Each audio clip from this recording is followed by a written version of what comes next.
Hi folks, Rodney back again with Rodney's Northwest Riding Reviews. Today I'm going to do an interview with Darrin Mees from N9 Suspension. So Darrin, I appreciate you taking the time to sit down with me the second time. Yeah. I jokingly say that because we forget to have the mics on. But anyway, we're going to spend a few minutes here. We're going to kind of talk about, how Darrin got his start in suspension work and talk about some of the fundamentals about suspension that maybe will answer some questions people have. So Darrin, if you won't mind, or if you don't mind rather, will you go ahead and kind of explain how you got started and what your background is? Yes, of course. I've raced professionally, snowmobiles and snow bikes, and I've raced a lot of different types of things, and I've got a background in operating heavy equipment, and the cranes most notably. Had a huge influence on where I'm at today with suspension. Yeah, we got to talking about that a little bit, and we kind of talked about leverage and balance and whatnot, how cranes kind of transfer over to the suspension work, and so it's very interesting. Now, you grew up in New York, is that right? Yes, yeah, on Long Island. Yeah. It's cold there, right? It gets cold, and yeah, there's 4 seasons, yeah. So anyway, obviously racing snowmobiles and then dirt bikes. So anyway, a friend of mine kind of got me acquainted with Darrin, and in the past, and I know Darrin is very cautious about this, but I had kind of done my suspension work through a big name brand company. And I had 2 experiences. One was good and the other one not so much. And I think what would have made a difference for that, had I been able to have that open dialogue with that company to kind of know what my bike was doing and what I wanted to see something different. And that's one of the things I really appreciate about Darrin, is that he's so humble in his beginnings, number one, but number 2, he asks a lot of questions trying to figure out what we're looking for in suspension. I think sometimes some companies may have a tendency to just kind of tell you what you need rather than what you want, and then you kind of set them up in the right direction. So tell us a little bit about what you do for customers. Yeah, when I was racing, I was lucky to work with like the best of the best suspension guys from Fox and a whole KYB on the snowmobile side. Some of those guys will tell you, it's funny, I'm like that because there's been guys that have told me you need to ride the sled with this suspension. You need to learn how to ride it because that's how you're going to go fast. The suspension needs to be like this. But then there's been other guys that have tried to make the suspension work for the way I like to ride, and obviously that's a better experience. So yeah, that's why I think if you want to be better than the other guys, you have to listen to what the customer wants, not just tell them what you think, and that's really what matters. Yeah, for sure. And one of the things I've noticed just in riding is that I tend to ride off-road or woods more than track. I've only been on the track a couple of times. And the suspension is not, one suspension for a track is not necessarily what you need in the woods, is it? No. When you're moving at different speeds and going over loose obstacles like rocks and slippery obstacles, and jumping versus not jumping, it takes a different suspension. Yeah. I've also noticed in the different setups that sometimes, having the right suspension can cause the bike to corner a lot better. And obviously being out of balance can make it obviously a lot worse. Yeah, of course. It's everything is balance. For sure. Do you think one suspension is better than another? So I'm going to give you an example, and I'm kind of putting you on the spot. Do you think Showa is any better than KYB or vice versa? I think that Showa and KYB are they're like the same thing. And it's I know everyone thinks differently. KYB is kind of the standard, and it's been the same for probably over 25 years. It's been exactly the same. So that tells me that it's all in the tuning. But when you talk about Showa versus KYB, you're looking at differences like the diameter of the fork tubes, which allows for more or less flex, and the diameter of the cartridge shaft, or the damping rod, and that can create quite a different feel because a bigger cartridge rod is going to have displace more oil. So it can feel, very small differences could feel a lot different, but it could be tuned. You can tune it, to feel the same. It is definitely amazing how much of a difference the valving actually makes in the way the suspension feels. And I'll give you an example. So when I had the Showa suspension on my, I had a 2017 CRI 450 RX, I felt and I thought in my mind that that was actually a much racier suspension than what it was with KYB. Well, I come to find out that it was all in the valving. Right. And so I don't think you can kind of get deceived in thinking that one suspension rides differently than another. Or Yeah. would you agree? No, I mean, that's my favorite part about it is someone brings in a KTM with air suspension or whatever, and they're just like, this air is junk or whatever, and then changing their opinion entirely. I believe that any suspension you could make the bike feel just like you want, and that there's not the whole stigma of air and it feeling a certain way is just a stigma. I do think that really heavy guys, like super heavy, when you need to run absurd air pressures, that those guys would want to get away from air. But yeah, no, I think that any chassis, any suspension components could be made well. Yeah. Now, I went to a spring fork conversion on my KTMs, and one of the things, and you and I have talked about this, one of the things that I didn't really like about the KTM air forks is that they had a lot of stiction, and it seemed like really harsh in the beginning part of the stroke.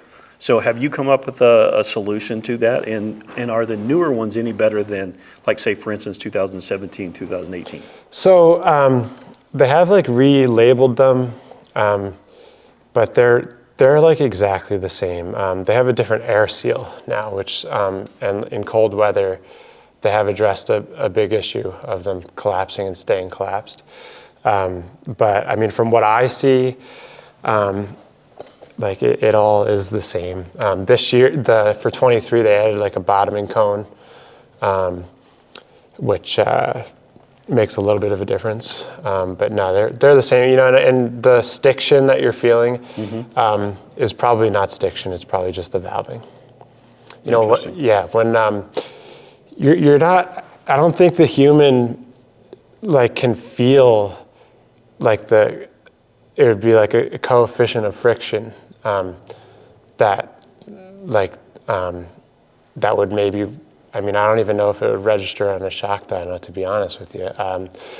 I've tried keeping the same cartridges, not even exactly so that it's controlled, and changing out for Kashima fork tubes and DLC lowers, and just changing that to see if I can notice the friction part of it, and I did not notice. So you're probably just feeling the valving. Yeah. It's interesting that you say that, because one of the things that you and I have discussed in the past is doing like a Kashima coating on the fork tubes.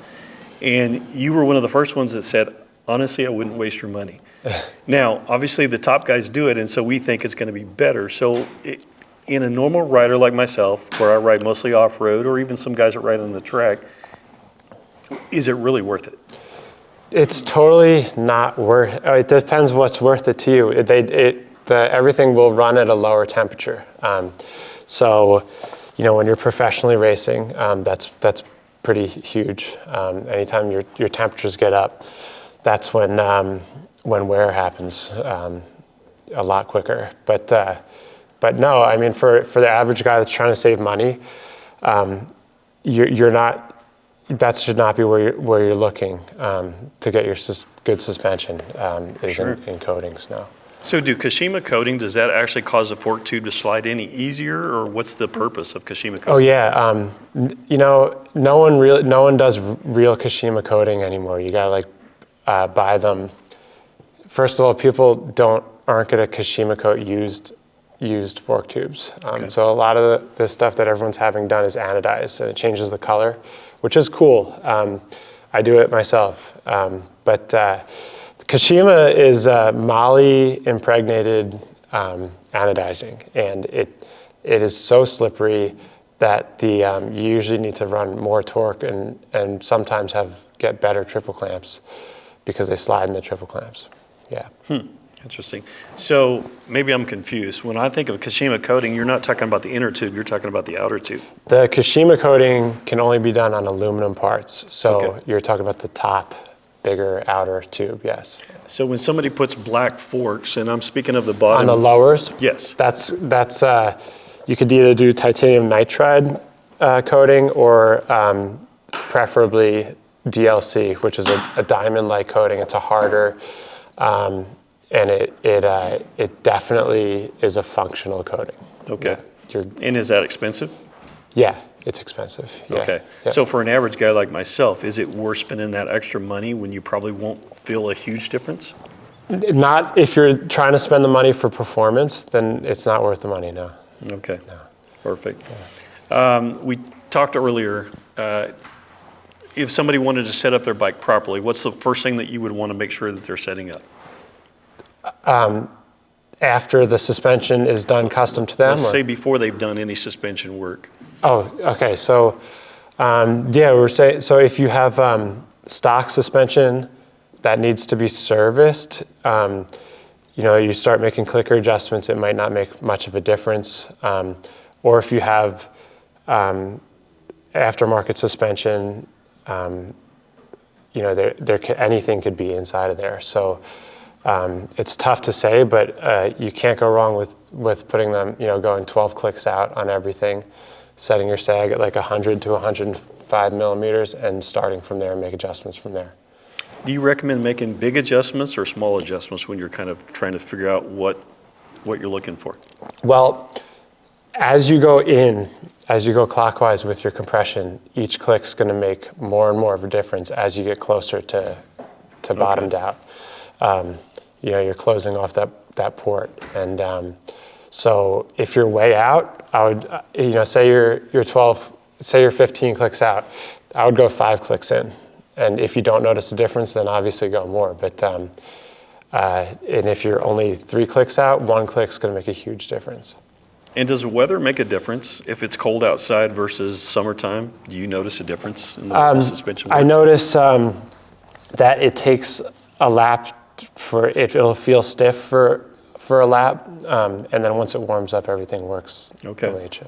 And then how often, if somebody's just like an average rider, say they ride, only on weekends, how often should they service their suspension? Well, I usually tell people 50 hours, but the truth is that that's longer than the manufacturer recommended service interval, and that's still unrealistic to people.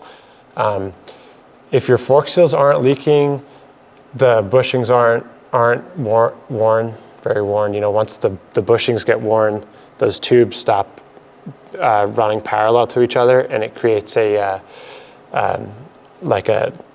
opening on one side of the seal, and they start leaking. So a good time to do, it's really good to do it once a year. Okay.